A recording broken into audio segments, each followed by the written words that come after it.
Pozdrav agroumjetnici i evo nas ponovo u novom vlogu, ovaj puta nastavak od prošlog videa.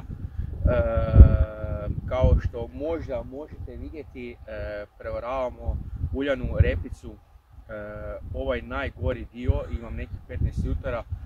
7 jutra preoravamo, to je baš najgore. Naime, u prošlom videu sam rekao da ću vam objasniti sve zbog čega i zašto.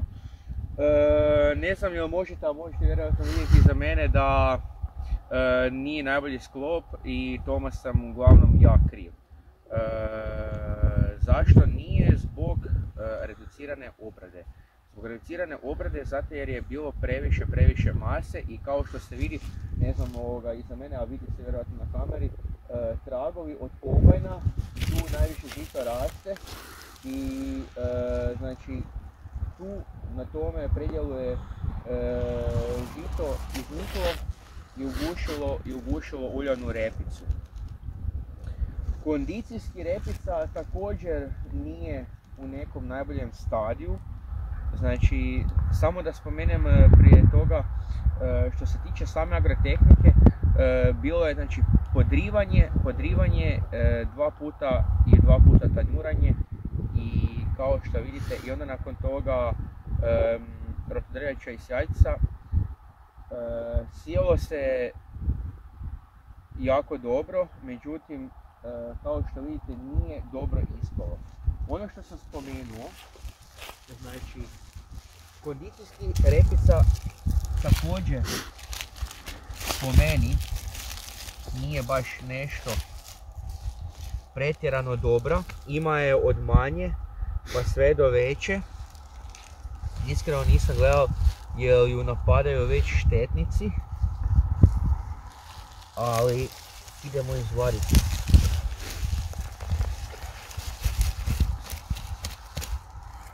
Korijen čak i nije loš.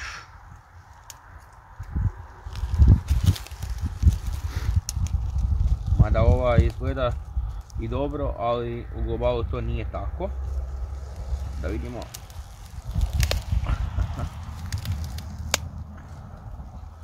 I zdrava je unutra, nije obušena, znači štetnici ju ne napadaju.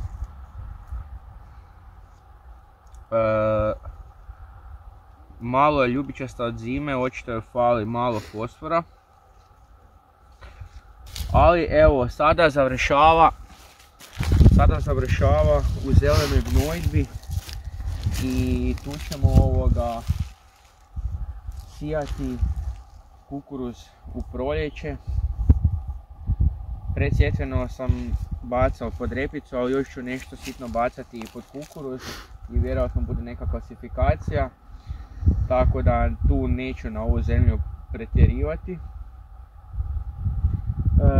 Zemlja ko zemlja, jako dobra zemlja, problematična, teže se ore.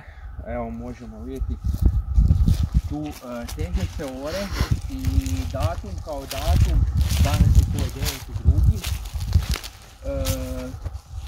Nije baš idealan za oranje ove zemlje zbog toga jer su temperature relativno visoke. Temperature su relativno visoke i bojim se, piše da bude nekih minusa, ali bojim se da to ne bude dovoljno smrzlo.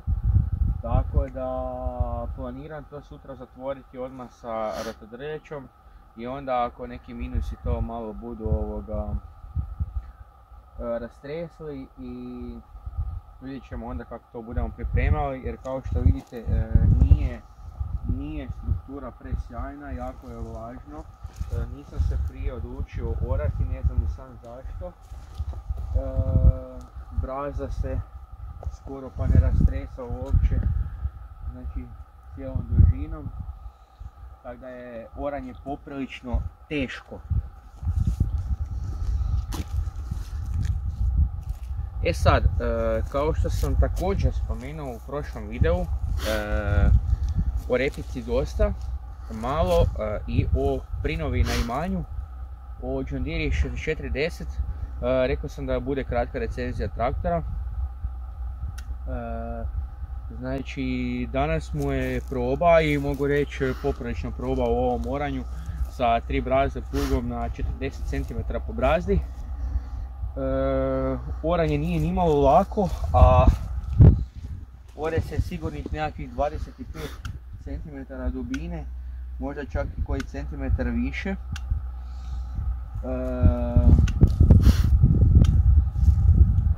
Samim traktorom sam jako zadovoljan, znači na traktoru sve jako dobro funkcionira i nisam primijetio neko dizanje temperature ili bilo čega. Vozimo ga nekih 5, 8 do 6 na sat. Probao sam i brzinu i više, C3, ali i plugu je malo teže jer je jako teško oranje i samom traktoru nije mu toliko teško, ali na predjelima mu zna biti teško pa ga vozim u C2 brzinom koju sam spomenuo.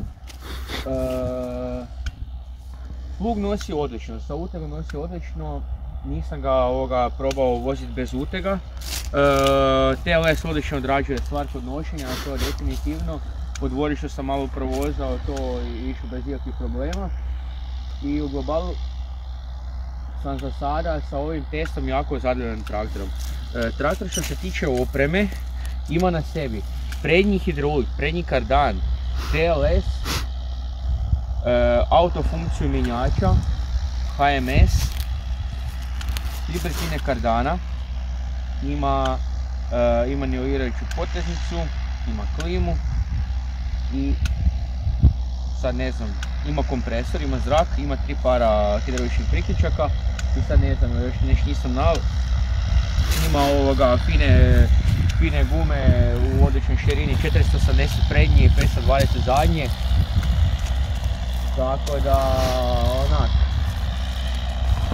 Za sad sam kupovinom jako zadovoljan, budemo vidjeli ovoga kasnije kako se bude pokazao. Između ovakvih poslova u cilju mu je da radi prska i baca umjetno i bude išao na uske točkove, definitivno. Tako da, to je otprilike to. 2001. godina je, ima elektroreverser, novi mjenjač sa tipkama, znači kao 20-30 serijama.